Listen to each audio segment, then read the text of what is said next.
Alright guys, Brad Langley back with you, and this is the kicking clinic where we're all about kicking footballs. Okay, we're inside again today because it's another yucky, nasty day outside. It's raining. I don't know if you can hear it in the background. But since I'm not technically kicking, I'm moving everything inside. Now, if you're in training and still kicking, hey, even if it's raining, let's go ahead and go outside and kick. Get used to kicking in the rain. You don't have to kick a full session, but at least get half a session, 30 minutes or so outside with a wet ball. Don't wear your leg out or nothing, but do get used to kicking in a wet ball and kicking in wet conditions. I don't have to kick anymore, so I'm not doing that. I don't want to be outside getting wet, so I moved everything inside. So anyway, we're continuing on. We just got done talking about the kicking position and what kind of some of the troubleshooting behind that. Today, we're all about the next element of kicking, which would be the foot to ball contact, okay? So, foot to ball contact. Alright, so foot to ball contact, if you remember, foot to ball contact is all about hitting the sweet spot of your foot to the sweet spot of the ball. If you don't know what I'm talking about, go back and review in some of the previous videos. But sweet spot of your foot to the sweet spot of the ball. Okay? In order to do this, we have to achieve a leg lock. That's down and out. If y'all remember, that's not just pointing your toe down, but actually kind of rolling it out a little bit. Down and out, locking the knee and locking the ankle so that your whole leg, your kicking leg, is a solid mass hitting a ball. Okay?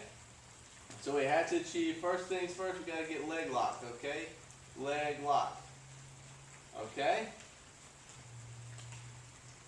And that leg lock has to maintain the locked position throughout the kick. So right before you make foot to ball contact, your leg locks down and out, and then you make foot to ball contact, everything stays locked as your foot hits the ball, and then as you move into your follow through, everything is still locked. So leg lock all the way through the kick. We'll get into a little bit more of the follow through in the next video, but we're all about foot to ball contact.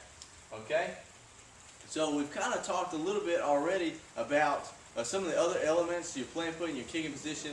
If they go wrong, how this affects your foot to ball contact, and how a lot of times you end up having to pull that toe up to get it out of that leg lock in order to make any contact with the ball without hitting the ground.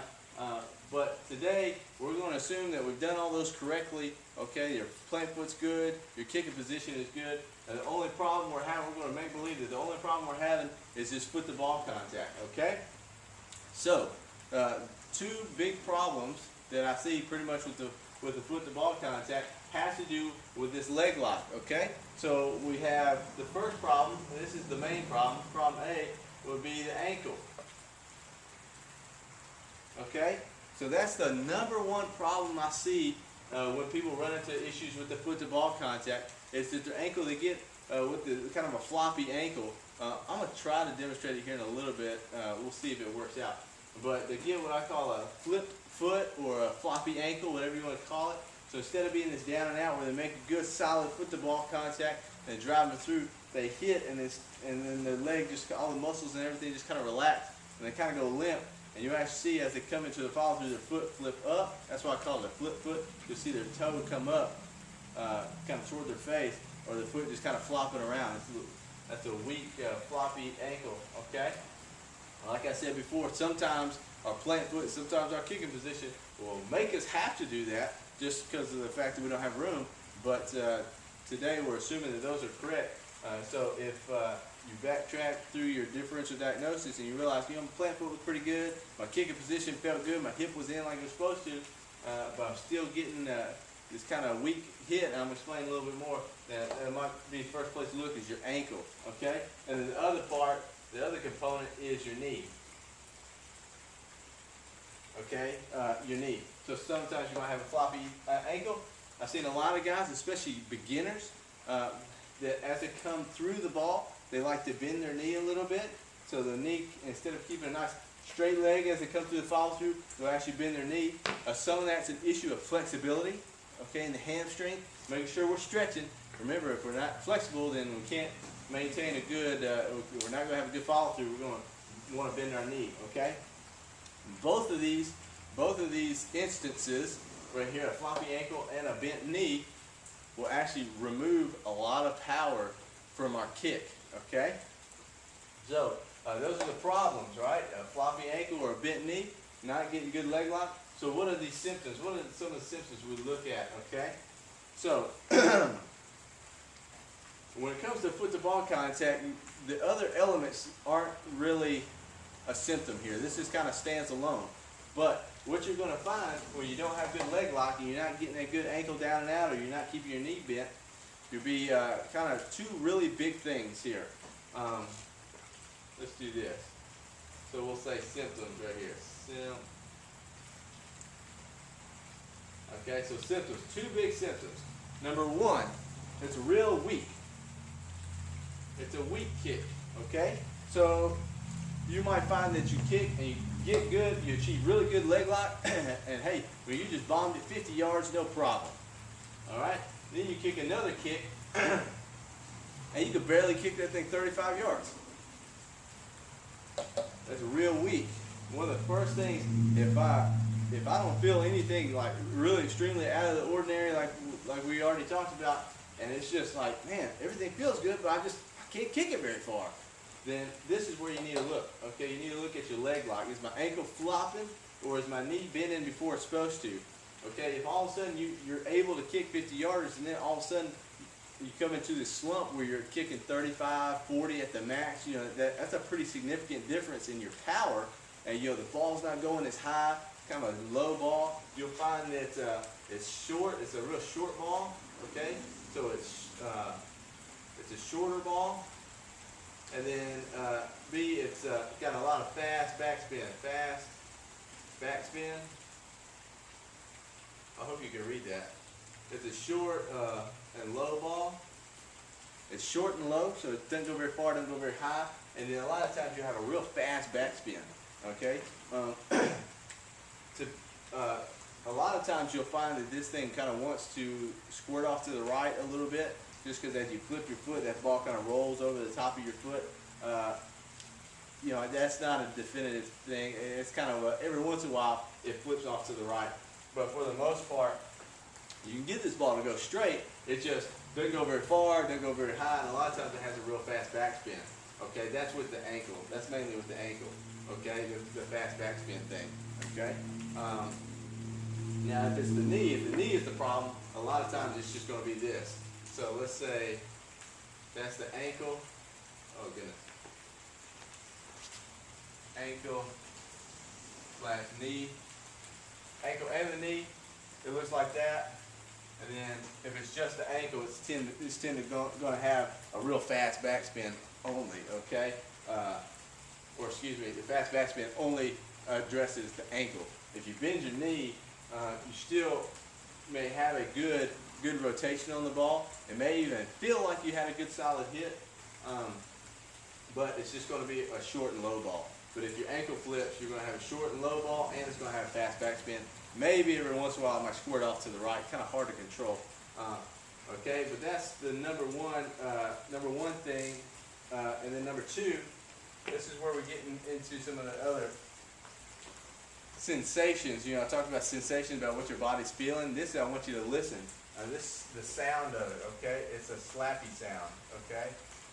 Slappy.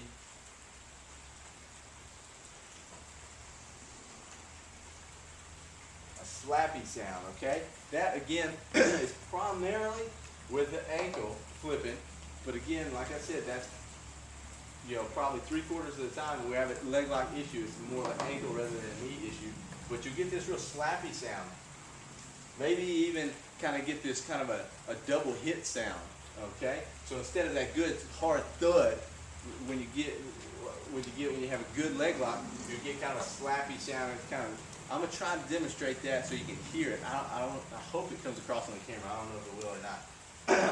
But you get a real slappy sound. Okay, you can get that really with either one. Primarily with the ankle, you're really gonna hear a big difference. With the knee, you might get a kind of a slappy sound just because it's real weak. You know, it's not a good solid impact, okay? So those are kind of the two big symptoms that are going to point me straight at the leg lock. It's just a weak kick. Everything else felt fine, but it's a real weak kick. It went pretty straight, but it was just really kind of low, and it didn't go very far. Maybe a fast backspin. And then the sound that I'm listening for is, instead of that good hard thud, I get a kind of a weak slappy sound, maybe even a double hit kind of sound. Okay? So those are what we're talking about. I'm going to try to demonstrate. We're inside again, so it's going to be kind of this two-step thing. And then it's really hard, to be honest with you, to get your foot to flip when you don't want it to and whatnot. So like I said, disclaimer here, I'm going to try it. If it doesn't work out, then I'll just cut it out of the video. Alright, so let me back up so you can see. Let's back up here in my wonderful barn again. Let's see if we can see. More importantly, I really want you to hear. Alright, so let's try this and see what happens. I'm going to kick. The first kick is going to be a normal kick, okay? A normal kick. So you're listening for kind of a thud, okay? It should be a little bit more solid of a hit. So it should have more of a thud to it. Unless I do it wrong.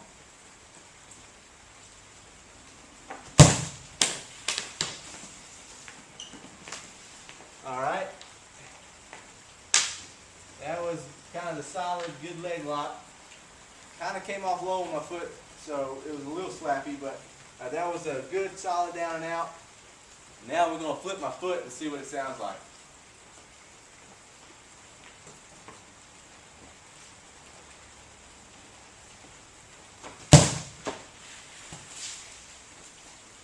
I don't know if you can tell the difference. Let's try it again.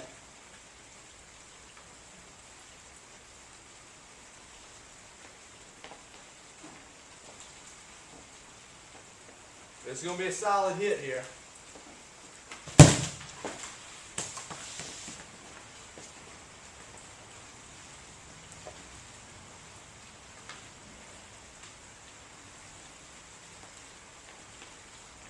Alright, now we're going to flip the foot again. Listen for the slap. Alright, that was a pretty good. I hope that came out in the video. Okay? That was a pretty good difference right there in the live version.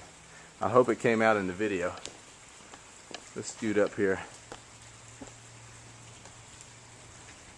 But here, let me do this. Let's back up and just kind of recap. But I'll do it. Kind of lower you down where we can see the ball a little bit. Okay? Alright, so what I'm talking about, what your foot will look like as you come through. I'm coming through, and instead of having that good down and out, right? We're good going down and out. Instead of having that good down and out, I come through and I flip my foot. So as I come through, I make foot to ball contact, and instead of staying down and out the whole time, I let that foot flip like that. Okay? And so what ends up happening, I don't get good foot to ball contact. You imagine I'm 1/3, I'm looking for that sweet spot. I'm trying to come in here, good foot to ball contact right there, bam, nice and solid. If I let my foot go weak, you see how it kind of, the position changes on the ball. I hope you can see that. So if I stay pointed down and out, leg lock, boom, I can make foot to ball contact, and then I drive up. But if I let it go weak, you see how my sweet spot kind of drops a little bit below the sweet spot of the ball. Okay? And so it makes it, my sweet spots don't match up. It makes it hard for me to transfer the power from my leg into the ball. And then also, it makes it real hard for those muscles to kind of play catch up, so then I kind of just flop through it. Okay?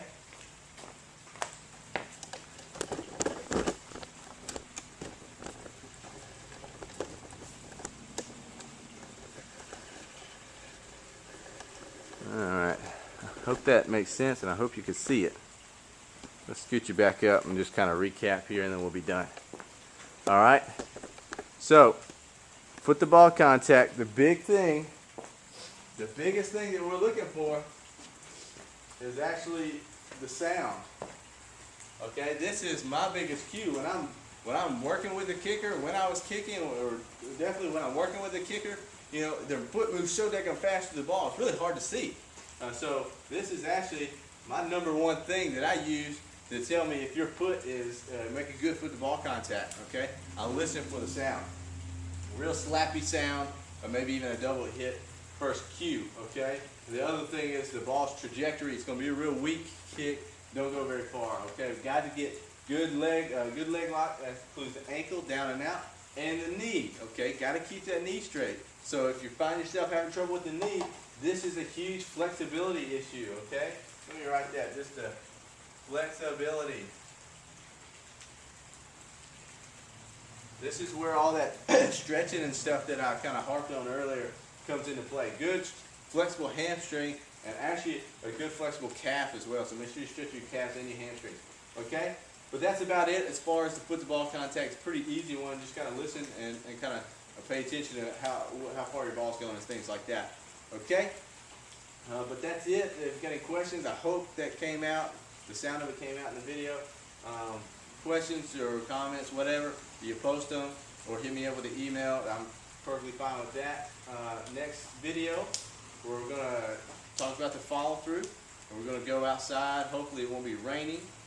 The next nice day, I'm going to go outside and we'll film the follow through and just keep rocking and rolling, okay? So keep kicking, keep working. I'll see you next time.